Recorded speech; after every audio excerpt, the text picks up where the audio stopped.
नमस्कार विद्यार्थियों, आज हम ब्रिटिश मंत्रिमंडल के महत्व के कारणों पर चर्चा करेंगे। ब्रिटिश शासन व्यवस्था में मंत्रिमंडल अत्यंत शक्तिशाली व प्रभावशाली क्यों है, इसके पीछे क्या कारण है जिससे ब्रिटिश शासन व्यवस्था के अंतर्गत मंत्रिमंडल की जो शक्तियां हैं उनमें दिन प्रतिदिन वृद्धि होती जा रही है। उन कारणों पर आज हम चर्चा करेंगे। ब्रिटिश शासन व्यवस्था में संसदात्मक व्यवस्था पाई जाती है और संसदात्मक व्यवस्था के अंतर्गत ब्रिटिश व्यवस्था में मंत्रिमंडल के पास जो शक्ति है वह दिन प्रतिदिन बढ़ती जा रही है। उनका प्रभाव क्षेत्र भी बढ़ता जा रहा है। ब्रिटिश व्यवस्था में पहले राजतंत्रात्मक व्यवस्था थी और राजतंत्रात्मक व्यवस्था के अंतर्गत सारी शक्तियां राजा के पास होती थी, लेकिन राजतंत्रात्मक व्यवस्था का लोकतंत्रीय व्यवस्था में जो परिवर्तन हुआ, उन परिवर्तन के साथ साथ मंत्रिमंडल की शक्तियों में भी परिवर्तन हुआ। और परिवर्तन के तौर पर यदि हम देखें तो वर्तमान समय में ब्रिटिश मंत्रिमंडल अत्यंत शक्तिशाली व प्रभावशाली दिखाई देता है। ब्रिटिश मंत्रिमंडल के प्रभाव के क्या कारण है, उन पे यदि हम चर्चा करें तो ब्रिटिश शासन व्यवस्था में द्विदलीय पद्धति पाई जाती है। ब्रिटिश व्यवस्था में दो राजनीतिक दल हैं और एक समय में एक राजनीतिक दल को स्पष्ट बहुमत मिलता है और स्पष्ट बहुमत होने के कारण एक मजबूत सरकार का गठन होता है। शासन व्यवस्था प्रभावशाली रूप से कार्य करती है। अतः ब्रिटिश शासन व्यवस्था में द्विदलीय व्यवस्था की पद्धति होने के कारण ब्रिटिश मंत्रिमंडल के पास अत्यंत शक्तिशाली व प्रभावशाली के रूप में कार्य करती है। ब्रिटिश मंत्रिमंडल अत्यंत प्रभावशाली रूप से दिखाई देता है क्योंकि जिस राजनीतिक दल का मंत्रिमंडल होता है उसके पास में स्पष्ट बहुमत होता है। स्पष्ट बहुमत होने के कारण वह अत्यंत प्रभावशाली रूप से कार्य करता है। अगला, कठोर दलीय अनुशासन। ब्रिटिश व्यवस्था में जो दलीय व्यवस्था है वह अत्यंत कठोर दिखाई देती है। 18वीं सदी के बाद ब्रिटिश राजनीतिक दलों में जो दलीय व्यवस्था है वो धीरे धीरे मजबूत व कठोर होती गई। राजनीतिक दल के जो सदस्य हैं वह अपने अपने राजनीतिक दलों की नीतियों, कार्य योजनाओं, व्यवस्थाओं को पूर्ण रूप से आस्था लिए हुए कार्य करते हैं। यदि वो अपने राजनीतिक दलों के विपरीत जाते हैं, उनकी नीतियों का, उनके उद्देश्यों का यदि वो विरोध करते हैं तो निश्चित तौर पर उन्हें अपनी पार्टी से हटना पड़ता है। और राजनीतिक दल समय समय पर लोक सदन में व्हीप भी जारी करते हैं और व्हीप जारी करने के साथ साथ उन्हें अपने राजनीतिक दलों का समर्थन करना पड़ता है। लोक सदन में वह अपने राजनीतिक दलों की नीतियों, योजनाओं, उद्देश्यों पर पूर्ण रूप से आस्था लिए हुए होते हैं। अतः कठोर राजनीतिक दलीय अनुशासन होने के कारण ब्रिटिश मंत्रिमंडल अत्यंत शक्तिशाली दिखाई देता है। अगला, कठोर कानून का प्रभाव। ब्रिटिश व्यवस्था में सुधार कानून का प्रभाव।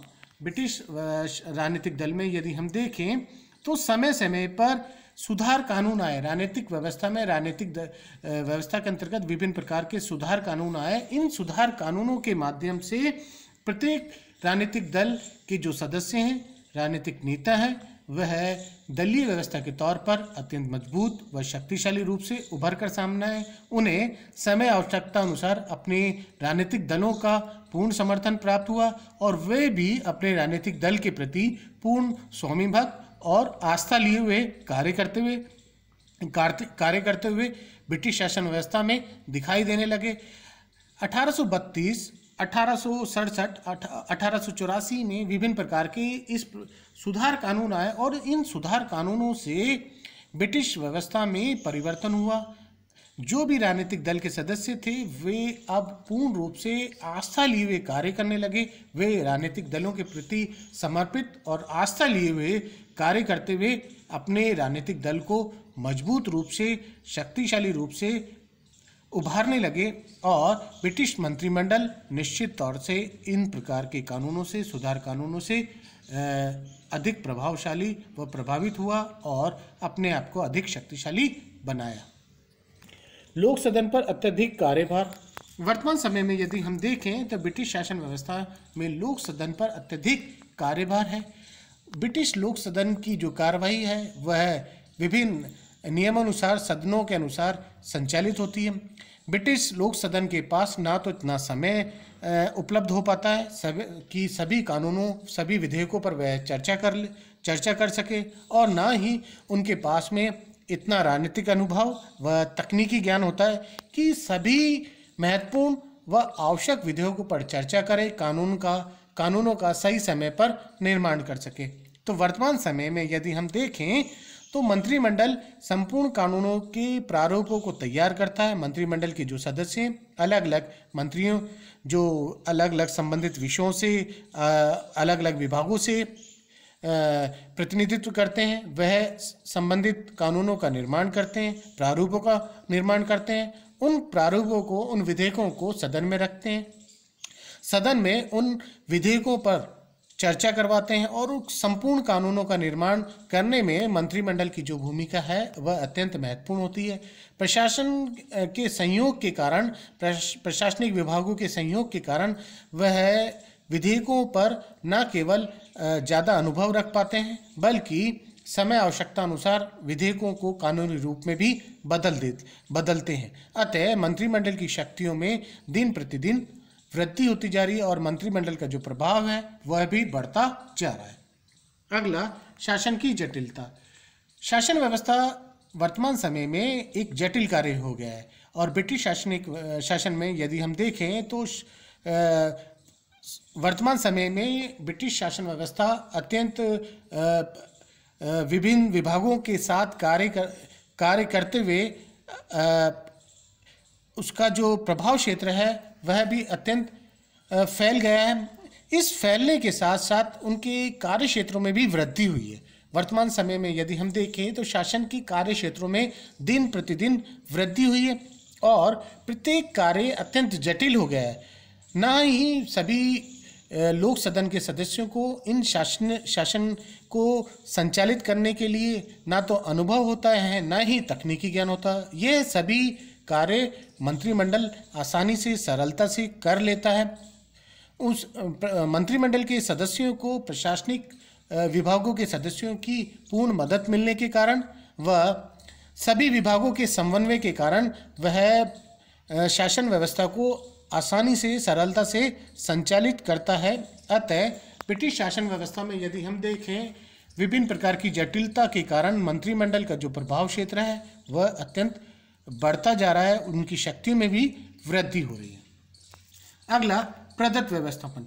यदि हम देखें तो कानून निर्माण का कार्य व्यवस्थापिका के पास में होता है, लेकिन ब्रिटिश शासन व्यवस्था में यदि हम देखें तो आवश्यक कार्य, आवश्यक कानूनों, आवश्यक नीतियों, आवश्यक योजनाओं की समय आवश्यकता अनुसार आवश्यकता पड़ती है और इन आवश्यकता होने के कारण, समय पर कानूनों की आवश्यकता होने के कारण मंत्रिमंडल उन कानूनों का निर्माण करता है। वैसे ही कानूनों का निर्माण व्यवस्थापिका में होना चाहिए, लेकिन कई आवश्यक विधेयकों पर या कानूनों की जो आवश्यकता समय अनुसार पड़ती है, उस व्यवस्था को ध्यान में रखते हुए मंत्रिमंडल के पास कानून निर्माण की शक्ति भी आ गई है और मंत्रिमंडल न केवल कानूनों के प्रारूपों को तैयार करता है बल्कि लोक सदन में उन कानूनों को पूर्ण रूप से विधेयकों को कानूनी रूप में परिवर्तित भी करवाता है। अतः प्रदत्त व्यवस्थापन के तौर पर ब्रिटिश मंत्रिमंडल के पास अत्यंत शक्ति दिखाई देती है। अगला, संसद की कार्रवाई के नियम। संसद की जो कार्रवाई है, संसद के जो नियम है, उन सभी व्यवस्थाओं को संचालित करने का कार्य मंत्रिमंडल के पास होता है। ब्रिटिश शासन व्यवस्था में यदि हम देखें तो ब्रिटिश संसद की समस्त कार्रवाइयों का निर्देशन मंत्रिमंडल के द्वारा किया जाता है। अधिवेशन को बुलाना, अधिवेशन समाप्त करना, किस विधेयक पर कितना समय बोला जाए, इस पर संपूर्ण दिशा निर्देश मंत्रिमंडल के द्वारा ही निर्धारित किए जाते हैं और मंत्रिमंडल के पास संसद की समस्त कार्रवाई होने के कारण मंत्रिमंडल पर वह अत्यधिक प्रभाव रखती है और मंत्रिमंडल की शक्तियों में वृद्धि या प्रभाव दिखाई देता है। राष्ट्रीय आपात। ब्रिटिश व्यवस्था में यदि ऐसी कोई परिस्थिति उत्पन्न हो जाए जब राष्ट्रीय आपातकाल लग जाए या राष्ट्रीय आपदा के समय, राष्ट्रीय आपात के समय, ब्रिटिश व्यवस्था में समस्त शक्तियां मंत्रिमंडल के पास पहुंच जाती है और मंत्रिमंडल अत्यंत शक्तिशाली दिखाई देता है। ब्रिटिश मंत्रिमंडल राष्ट्रीय आपात में अत्यंत शक्तिशाली हो जाने के कारण अत्यंत प्रभावशाली रखता है और समस्त शक्तियां मंत्रिमंडल के नेतृत्व में कार्य करती हैं। मंत्रिमंडल के पास लोक सदन को विघटित करने की शक्ति। ब्रिटिश व्यवस्था में यदि हम देखें तो मंत्रिमंडल के पास लोक सदन को विघटित करने का कार्य, विघटन करने का कार्य भी है। वह समय, आवश्यकता, परिस्थितियों को ध्यान में रखते हुए लोक सदन को विघटित करने का कार्य विघटित कर सकती है, उसका विघटन कर सकती है, लोक सदन को और नए चुनावों के लिए वह पहल कर सकती है। यदि नए चुनाव होंगे तो लोक सदन के सदस्यों के पास उनके सम्मुख एक समस्या भी उत्पन्न हो सकती है, अतः वह नया चुनाव या नई परिस्थितियों को नहीं संचालित कर सकते हैं। इसलिए वह मंत्रिमंडल के साथ समन्वय के साथ सामंजस्य के साथ कार्य करते हैं। राष्ट्रीय वित्त पर नियंत्रण। ब्रिटिश संपूर्ण राष्ट्रीय व्यवस्था जो वित्त व्यवस्था को संचालित करती है वह मंत्रिमंडल के पास होती है। समस्त वित्तीय व्यवस्थाओं का लेखा जोखा, वित्तीय योजनाएं, वित्तीय नीतियों के दिशा निर्देश, इन नीतियों को संचालित करना, राष्ट्रीय बजट को निर्माण करना, संचालित करना और लोक सदन में उसे पास करवाना। अतः समस्त राष्ट्रीय वित्त पर ब्रिटिश मंत्रिमंडल का नियंत्रण रहता है।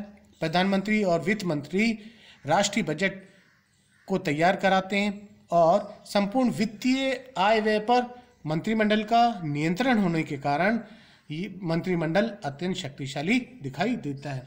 तो उपरोक्त कारणों के कारण ब्रिटिश मंत्रिमंडल अत्यंत शक्तिशाली दिखाई देता है। आज हमने ब्रिटिश मंत्रिमंडल के अंतर्गत उसके महत्व के कारणों पर चर्चा की है और यदि हम वर्तमान समय में हम देखें तो विभिन्न जो भी कारण मैंने आपको बताए हैं उसमें द्विदलीय व्यवस्था या कठोर दलीय अनुशासन, सुधार कानून, प्रदत्त व्यवस्थापन, लोक सदन के जो नियम हैं वह, राष्ट्रीय आपात, राष्ट्रीय वित्त और साथ में लोक सदन को विघटित करने की शक्ति, ये जो महत्वपूर्ण कारण है जिससे कि ब्रिटिश मंत्रिमंडल अत्यंत शक्तिशाली व प्रभावशाली दिखाई देता है। और वर्तमान समय में यदि हम देखें तो ब्रिटिश मंत्रिमंडल की शक्तियों में दिन प्रतिदिन वृद्धि होती जा रही है, उसका प्रभाव क्षेत्र में भी वृद्धि हो रही है और वर्तमान समय में उसके जो कार्य क्षेत्रों में भी वृद्धि हो रही है।